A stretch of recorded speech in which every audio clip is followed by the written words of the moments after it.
Bonjour, j'ai décidé de créer un petit logiciel pour les copropriétés. D'abord, c'était pour moi, pour ma copropriété. Donc, un petit logiciel qui permet de rassembler les votes d'Assemblée Générale pour éviter qu'il y ait des erreurs de vote. Donc, pour comptabiliser tous les votes. Et donc, au départ, c'était cette motivation-là. Je vais vous montrer ce petit logiciel. Je vais le télécharger.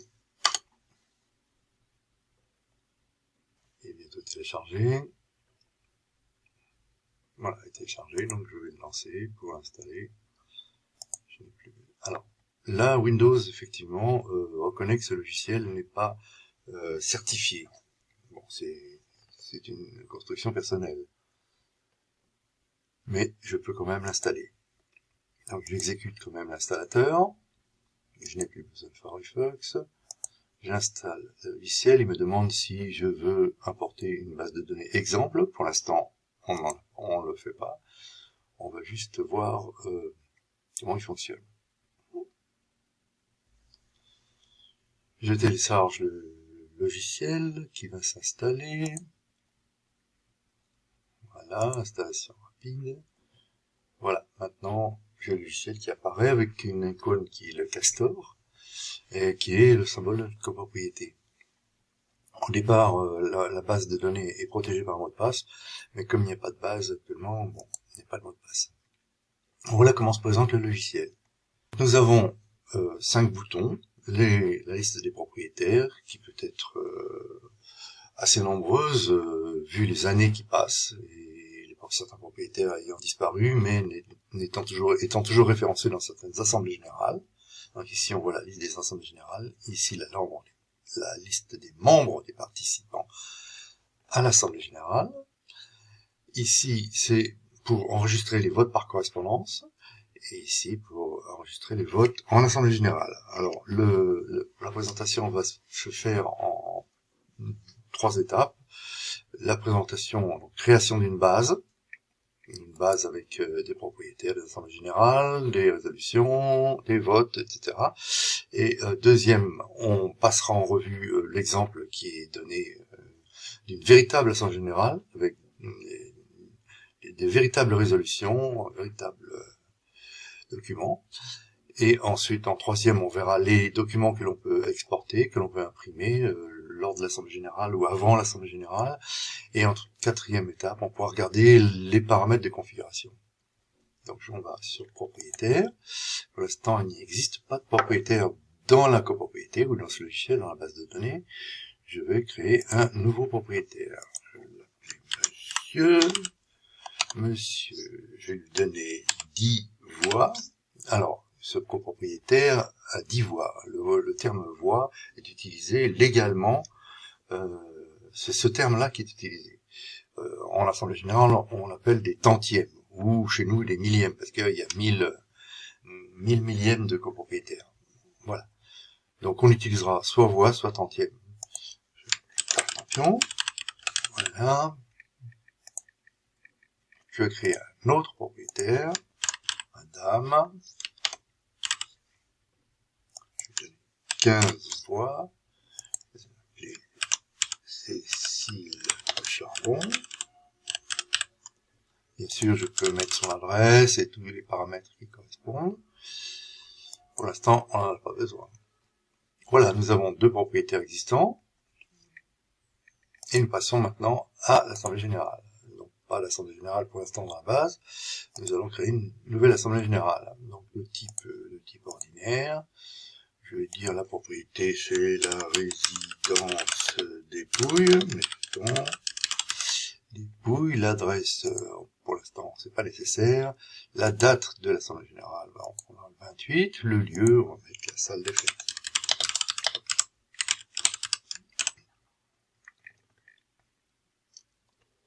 Voilà, nous avons une assemblée générale, mais nous n'avons pas de résolution. Donc, on va créer des résolutions. Je vais lui donner la numéro 1. Je ne lui donne pas de majorité, ce qui veut dire que ça sera un titre.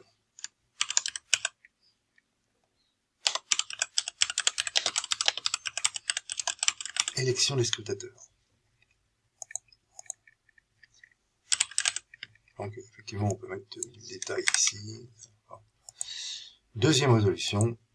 numéro 2, ce coup-ci à l'article 24, donc élection du scrutateur Tartampion.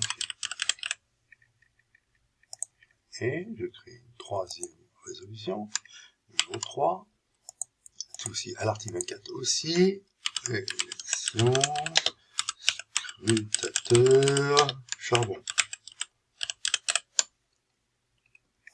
Validé. Donc nous avons tout ce qu'il faut pour voter en assemblée générale. Alors, une définition d'une assemblée générale, le lieu, la date, nous avons 3 résolutions et nous avons des membres votants. Nous allons voir ça. Donc dans les membres votants de cette assemblée générale, je vais aller sélectionner parmi les propriétaires. Donc je vais ajouter les 2 membres que j'ai. Je les sélectionne.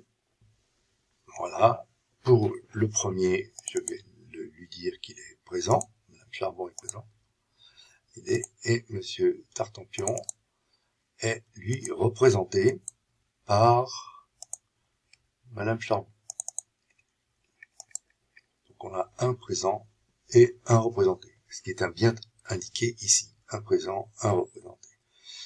Nous avons 25 voix, ou tantièmes, sur 25. Et nous avons 2 membres présents dans cette assemblée générale. Nous avons maintenant l'icône les votes par correspondance. Donc avant l'assemblée générale, il est possible d'enregistrer déjà les votes par correspondance, ce qui va plus vite puisqu'on est présent à l'assemblée générale et puis on peut s'occuper juste des votes. Donc je peux prendre un membre par exemple, Tartampion, et voter pour une résolution ou pour une autre.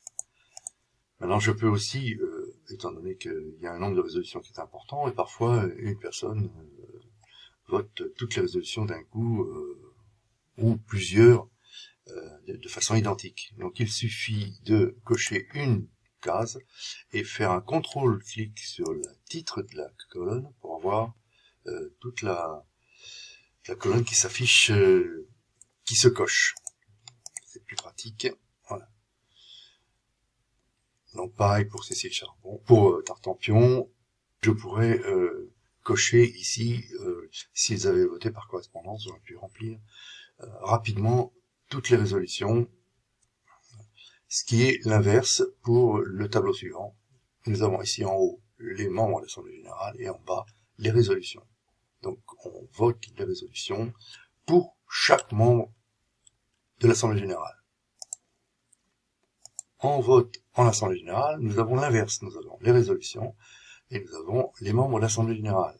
Donc pour chaque résolution, chaque membre va voter. Donc chaque membre est appelé dans l'Assemblée générale, Monsieur Charbon, Madame Charbon, Monsieur Tartampion, qu'est-ce que vous votez, etc. Donc on coche les cases au fur et à mesure pour, contre, abstention.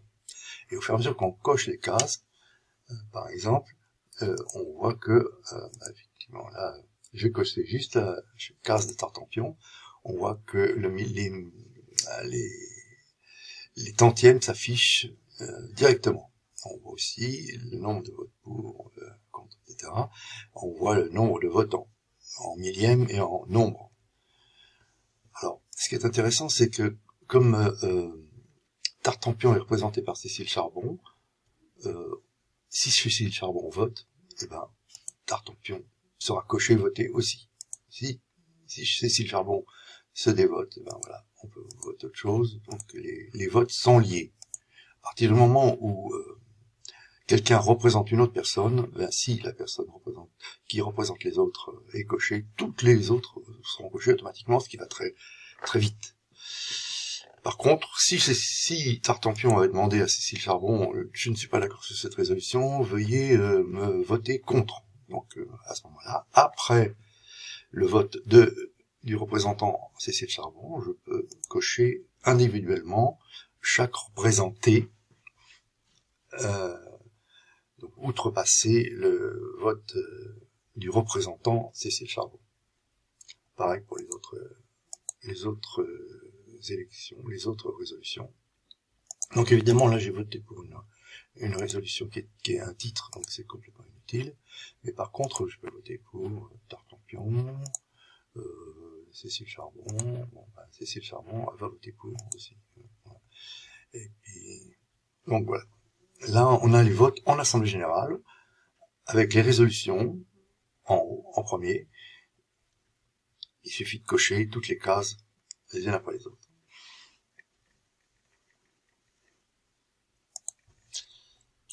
Maintenant, on va passer à l'exemple réel.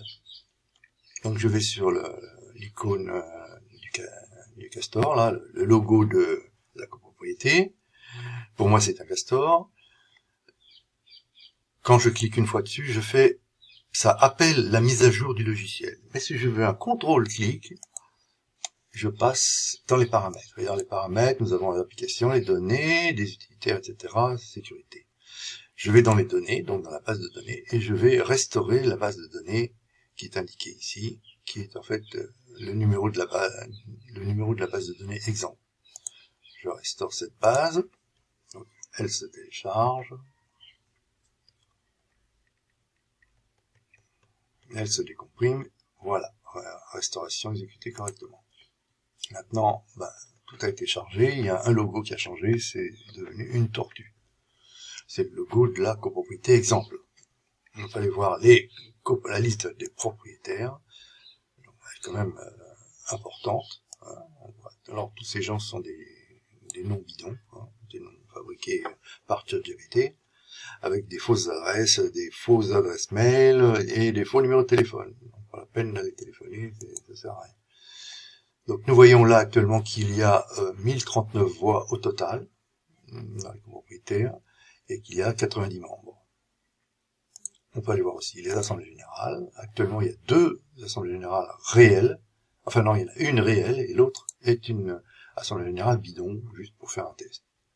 Donc dans l'assemblée générale réelle, nous voyons les résolutions. Élection du président de séance, scrutateur, information, révocation du syndic, ce qu'on a fait, nomination d'un nouveau syndic, tenue de compte bancaire, etc. Tout ça, ça doit être voté, sauf les titres. Voilà. Et maintenant, nous allons voir les votes eux-mêmes. Donc les membres d'Assemblée Générale, nous avons vu, oui. Oui, voilà, tous les membres d'Assemblée Générale, avec les présents et représentés. Alors, évidemment, quand on est représenté, la colonne procuration indique le représenté. Maintenant, nous pouvons aller voir les votes. Alors, c'est intéressant parce que nous voyons toutes les résolutions et en bas, nous voyons tous les votes des membres de l'Assemblée Générale sur ces résolutions. Alors, les votes changent au fur et à mesure des résolutions. On voit que les cases sont cochées, sont différentes à chaque résolution. On peut voir que là, il y a 340 voix pour, 275 contre, 179 abstentions, ce qui donne un total de votants de 794 voix sur 1000. Il y a 1000 tantièmes. Et ça donne 68 votants sur 87 membres de la copropriété. On a aussi ici le chiffre qui correspond au millième, là, au tantième, 28 pour, 25 contre et 15 abstentions. Pareil. Alors quand on avance dans l'Assemblée Générale, au fur et à mesure des résolutions, on voit que le nombre de votants augmente. Là, on est passé de 68 à 70 votants, et avec 820 voix sur 1000. C'est normal, les gens arrivent dans l'Assemblée Générale au fur et à mesure, et on les inscrit pour voter au moment où certaines résolutions ne sont pas votées par certains, mais d'autres aussi. Et quand on va voir les résolutions, par exemple, arriver à la numéro 6, eh bien, on arrive à 75 membres, 75 votants pour 879 tantièmes.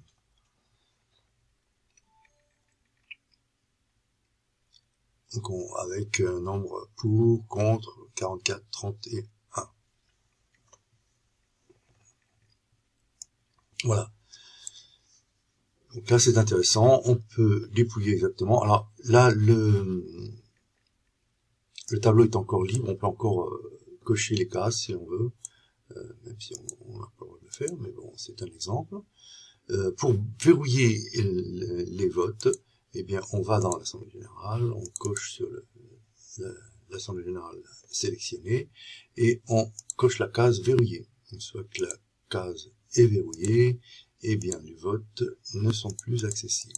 Ils sont seulement en lecture, mais on ne peut plus les cocher.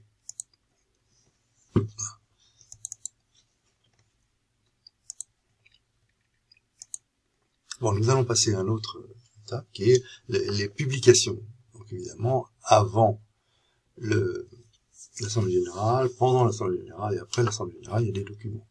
Alors, effectivement, pour les propriétaires, on peut avoir la liste des propriétaires ou le propriétaire lui-même. Si je vais dans la liste des propriétaires et j'enregistre un document, et ce document, il est au format Excel, je vais l'ouvrir.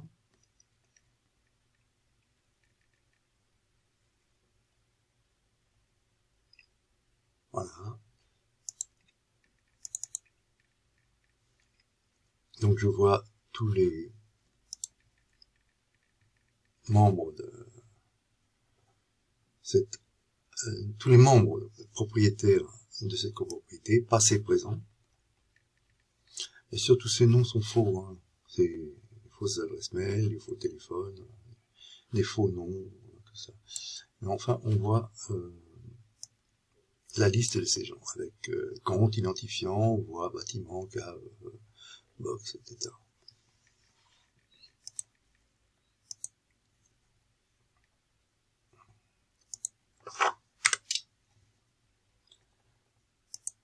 Dans l'Assemblée générale, alors on peut imprimer la convocation. Mais généralement la convocation elle est faite par un traitement de texte. Bon, ici j'ai juste un exemple de convocation où il n'y a rien du tout dedans. Enfin, bon, elle est vierge pour l'instant. Pour les membres d'Assemblée générale, on peut imprimer pour chaque membre par exemple, je prends Dupont-Cyril, très bien, Dupont-Cyril, je vais imprimer son pouvoir. Donc on est avant l'Assemblée générale. Là, je peux imprimer le pouvoir de Dupont-Cyril. S'il décide de remettre son pouvoir à une autre personne, il remplit ce document. On peut l'imprimer, on peut en faire un PDF et lui envoyer par mail. De même que on peut présenter les votes par correspondance. On peut imprimer aussi soit la procuration, soit le vote par correspondance qui a été enregistré. Ici, c'est quelqu'un qui a voté par correspondance avec les résolutions indiquées. Et on peut vérifier ainsi en Assemblée générale que la personne a bien voté ou envoyé sa procuration. Si on l'a enregistré dans la base de données, évidemment. On peut aussi afficher, par exemple, pour Martin Excel qui est représenté, on peut voir la procuration de cette personne. On peut l'imprimer ici, procuration signée. Là, tout à l'heure, c'était le vote par correspondance. Là, maintenant, nous avons la procuration. Évidemment, elle n'est pas signée pour l'instant, mais c'est juste un exemple. On peut aussi aller voir, en double-cliquant sur la ligne, le membre d'Assemblée générale et voir sa procuration ici. Même façon. Dans ce membre d'Assemblée générale, nous voyons qu'il y a 879 tantièmes dans l'Assemblée générale. Quels que soient les gens, présents ou absents, c'est la totalité des gens de l'Assemblée générale. Voilà, 75 au total. Pour les documents, on retrouve exactement les mêmes documents ici. Par exemple, je peux imprimer le procès verbal en fin d'Assemblée générale. Nous avons le procès verbal avec l'en-tête, l'icône, la date, ensuite la liste des totales des présents et représentés ou en correspondance. Et puis pour chaque résolution, on a le nombre tantième pour, contre et abstention, par rapport au présent et représenté au moment du vote. Donc ici, 794. On voit que le nombre augmente, on passe à 820, etc. 820 tantièmes. Maintenant, chaque fois en dessous, il y a un petit calcul qui est fait et qui dit que la décision est adoptée, puisque c'est un article 24, la décision est adoptée. On peut voir aussi plus loin, par exemple, ici, là, c'est un vote à l'article 25. L'article 25, la résolution a été rejetée, c'est un petit calcul qui est fait sur l'article 25, mais par contre, on voit bien qu'on a 499 tantièmes et contre 370 tantièmes, ce qui veut dire qu'on n'est pas au-dessus des 500 millièmes pour pouvoir dire que l'on a remporté le vote. Mais par contre, on est au-dessus du tiers du nombre de votants. Donc, ici 44 sur 87, on est au-dessus du tiers. Donc, ce qui fait qu'on peut, grâce à l'article 25.1, revoter à l'article 24. Ce qui est l'article 24, c'est le nombre de propriétaires présents et représentés. Juste le nombre, pas les tantièmes. Là, nous avons revoté la révocation de l'article syndic, du syndic, et à l'article 24, 44 contre 30, la décision est adoptée. Voilà, nous avons toutes les résolutions les unes après les autres avec leur vote, et à la fin, nous avons un petit laïus et 3 signatures qui doivent être mises par le président, le secrétaire et le secrétaire.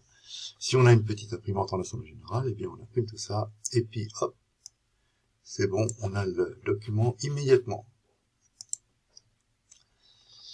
Que y a-t-il d'autre comme document? La synthèse aussi. C'est intéressant, la synthèse, ça permet de voir tous les votes, de vérifier tous les votes absolument, en un seul clin d'œil, en un seul coup d'œil.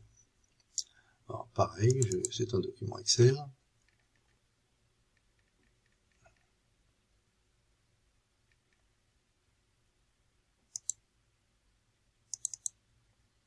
Alors on peut voir la colonne des absents, la colonne des présents, la colonne des vidéos et vote par correspondance. Je vais centrer ça, mettre un petit peu de mise en page, pour que ça soit plus clair. Et ensuite, ici, nous avons les résolutions votées, que je vais centrer aussi.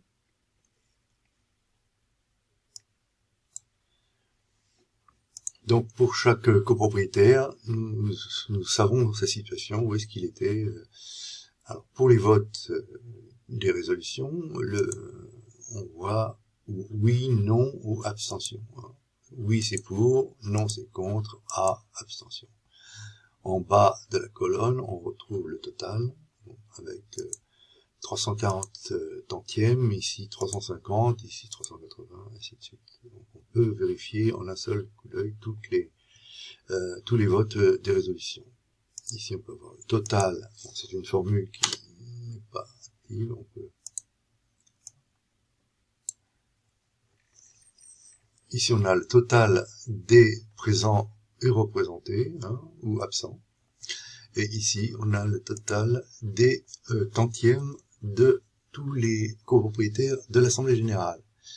On était 879 sur 1000 tantièmes dans la copropriété, avec 75 votants sur 87 copropriétaires.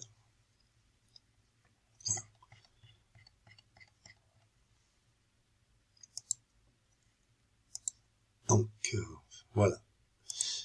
Troisième étape, on va voir les paramètres. Alors, comme je vous ai montré tout à l'heure, on pouvait entrer dans les paramètres en tapant CTRL, clic sur l'icône. On peut changer cette icône. Sur le logo, on peut sélectionner une image quelque part et puis mettre, mettre une image, etc. Bon, si on choisit une image, on peut changer l'image.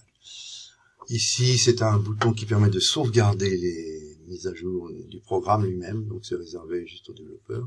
Et ici, on peut effectuer les mises à jour. Et si j'avais une nouvelle mise à jour, je pourrais cliquer dessus et puis il va la chercher et il fera la mise à jour. Dans les données, donc toute la base, on a le numéro de la base actuelle, Ici, le bouton pour en faire une sauvegarde sur le cloud. Ici, le bouton pour restaurer la base du cloud. Ici, pour sauvegarder la base en local. Ici, pour la récupérer en local. Ici, le bouton pour ajouter des membres, ou non, modifier, disons, tous les noms des membres du copropriétaire pour en faire un exemple. C'est ce que j'ai utilisé. Bon, ce bouton n'est pas utile pour les gens, pour les utilisateurs. Dans les utilitaires, nous avons le purge. La purge est réservée pour au cas où la base de données, mais maintenant ça ne se fait plus. Enfin, il n'y a plus d'erreur. Nous avons le modèle de pouvoir qui sera utilisé pour chaque propriétaire. Donc, je peux éditer ce modèle et le modifier. Donc là, c'est un pouvoir modèle avec une date, avec des noms entre crochets qui permettent de remplacer tous ces mots entre crochets par des noms, des adresses. Voilà. Et afin d'avoir un pouvoir personnalisé pour chaque membre, chaque propriétaire. Ici, une liste de constantes, mais ça, c'est tout à fait perso, j'en ai besoin. Dernière fonctionnalité, la sécurité, le mot de passe. Ce mot de passe, il sert pour entrer dans le logiciel.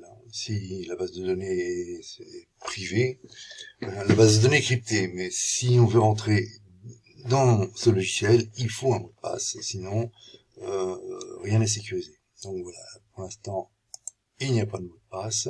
Je peux rajouter un mot de passe. Si je tape A, par exemple, je mets A, modifier. Donc voilà, le mot de passe est enregistré. Si je ferme le logiciel et que je rentre à nouveau, il me demande un mot de passe. Et si je clique OK, il ne va pas vouloir. Donc je suis obligé de donner le mot de passe. Voilà. Donc voilà, ce petit logiciel est gratuit. Je l'ai fait d'abord pour notre copropriété parce qu'il y avait des votes qui étaient carrément inversés, dont on s'est aperçu lors du procès-verbal, de la lecture du procès-verbal. Donc j'ai fait ce logiciel et on a pu détecter pas mal d'erreurs avec ce système. Donc j'espère que ça pourra intéresser tous ceux qui ont une petite copropriété et qui votent à main levée. Merci, ChatGPT.